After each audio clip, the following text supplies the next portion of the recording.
নবী করিম সাল্লাল্লাহু আলাইহি ওয়াসাল্লাম এই বিধানকে, তো ওই তিনজন নবী ছাড়া এমন কোন নবী নাই যিনি মার খান নাই আইন প্রতিষ্ঠা করতে গিয়ে। আল্লাহ তাআলা বলেছেন, ইয়া হাসরাতান আলাল ইবাদ, বান্দার উপরে আফসোস। কে বলতেছেন? বান্দার উপরে দুঃখ, আফসোস।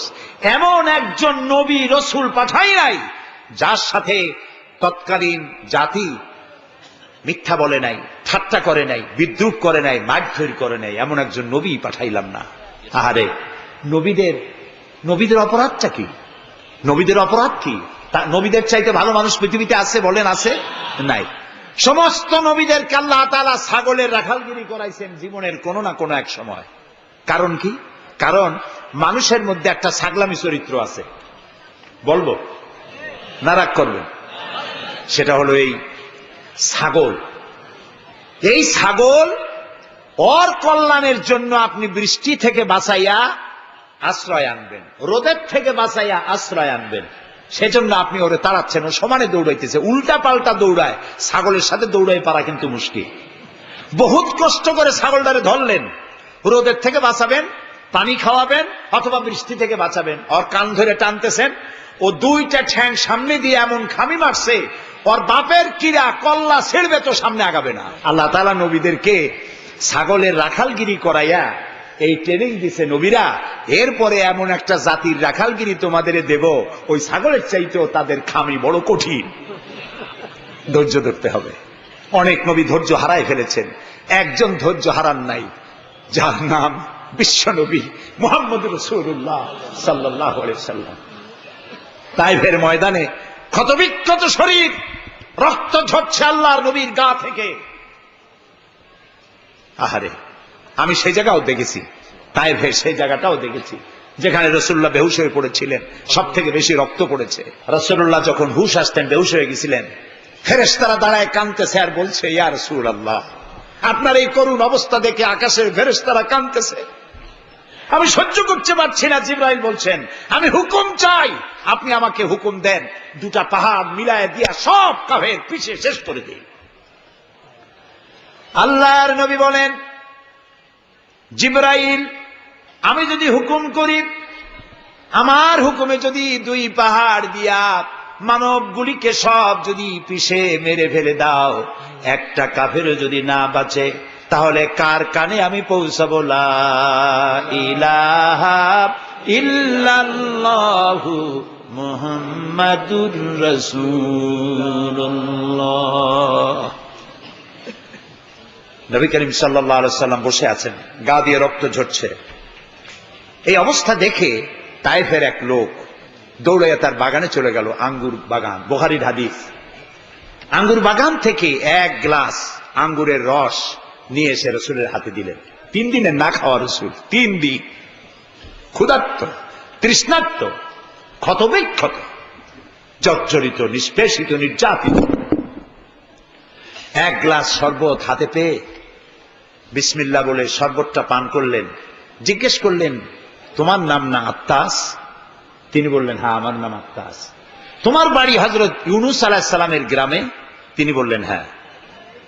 তো আপনি কি করে জানলেন আমার নাম আত্তাস আর আমার বাড়ি ইউনূস আলাইহিস সালামের গ্রামে?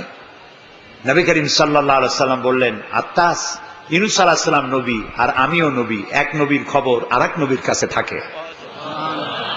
এক গ্লাস শরবত পান করে দুহাত উঁচু করলেন, নবীর চোখ থেকে দরদর করে পানি পড়ছে।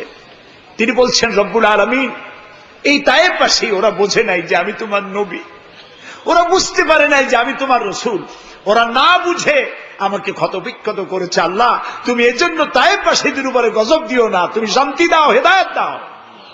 দুনিয়ার সকল নবী কোন কোন ক্ষেত্রে অধৈর্য হয়েছেন, নবী করিম সাল্লাল্লাহু আলাইহি ওয়াসাল্লাম কখনো অধৈর্য হন নাই।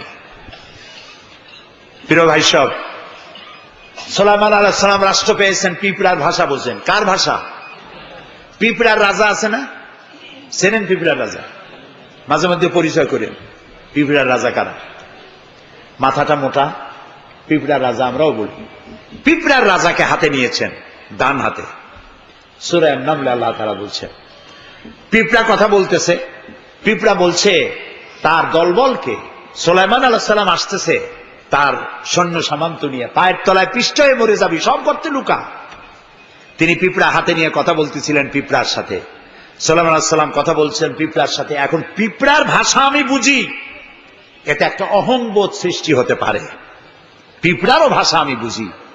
নবুয়তের শান দেখুন, পিঁপড়ার ভাষা বুঝতেছেন, সেখানে তিনি বিনয়ী হয়ে গেলেন আল্লাহর সামনে। তিনি বললেন, রব্বি আউজি'নি আন আশকুরা নি'মাতাকাল্লাতী আন'আমতা আলাইয়া ওয়া আলা ওয়ালিদাইয়া। আয় আল্লাহ তাআলা, তুমি আমাকে ওই পরিমাণ শুকর আদায় করার তৌফিক দাও আমাকে, যে পরিমাণ নিয়ামত তুমি আমাকে দান করেছো। ওয়া আলা ওয়ালিদাইয়া, এবং আমার মা বাবার প্রতি যতটা নিয়ামত তুমি আমাকে দিয়েছো। ওয়ান আমালা সালিহান তারদাহু, আর আমাকে এমন আমল করার তৌফিক দাও যাতে তুমি খুশি হও। ওয়াদখিলনি বিরাহমাতিকা ফি ইবাদিকা সালিহিন, আর আল্লাহ আমাকে ইবাদে সালেহের মধ্যে শামিল করে দাও। সুবহানাল্লাহ। প্রিয় ভাই সব, আমার মূল বক্তব্য ছিল এই সব সচ্চরিত্রবান সুপার কোয়ালিটির মানুষ আল্লাহর নবীরা মার খেলেন কেন? শুধুমাত্র দাঁত মাজা, সুরমা লাগান, দাড়ি লাগান। আমি যদি আপনাদের বলি সবাই দাড়ি রাখবেন, আপনারা কি আমার মারতে আসবেন? কেন মারবেন? আমি তো খারাপ কথা কিছু বলি, এই জন্য মারামারি হয় না। মারটা হইল কেন? মার হয়েছে এই কারণে নবীরা বলেছেন লা ইলাহা ইল্লাল্লাহ, আল্লাহ ছাড়া কোনো ইলাহা নাই, আইনদাতা নাই, বিধানদাতা নাই, একমাত্র আইনদাতা তিনি। এখন আল্লাহর আইনটা কি সেটা আমাদেরকে বুঝতে হবে। নবী করিম সাল্লাল্লাহু আলাইহি ওয়াসাল্লাম যখন এই কালিমার দাওয়াত দিলেন, মার শুরু হয়ে গেল। যারা এতদিন বলছিল আল আমিন, কি বলছিল রসুলকে? আল আমিন, তারাই এখন নবী করিম সাল্লাল্লাহু আলাইহি ওয়াসাল্লামকে পাগল বলা শুরু করলো। রসুলকে পাগল বলা হলে আঘাত লাগে কার গায়ে? আঘাত লাগে কোথায়? আল্লাহর গায়ে বলা যাবে না, আল্লাহর অস্তিত্বে আঘাত লাগে। আল্লাহ রাব্বুল আলামিন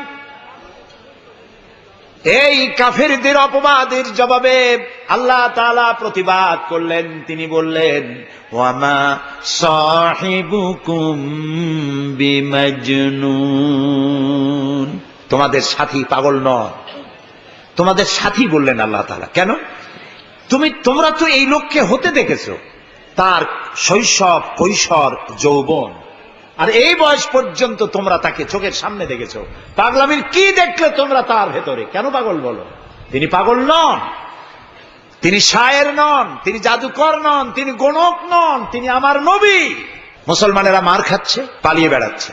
বুখারী শরীফে এসেছে, ওয়ান খাব্বাব বিনিল আরিত রাদিয়াল্লাহু তাআলা আনহু আন্নাহু ক্বাল শাকাউনা ইলা রাসূলিল্লাহ সাল্লাল্লাহু আলাইহি ওয়াসাল্লাম ওয়া হুয়া মুতাওয়াসসাদুন বুরদাতুন লাহু ফি জিল্লিল কাবা। হযরতে খাব্বাব বলেন, আমরা অত্যাচারে অত্যাচারিত হয়ে একদিন নবী করিম সাল্লাল্লাহু আলাইহি ওয়াসাল্লামের কাছে গেলাম, যে দেখতে পেলাম তিনি কাবা শরীফে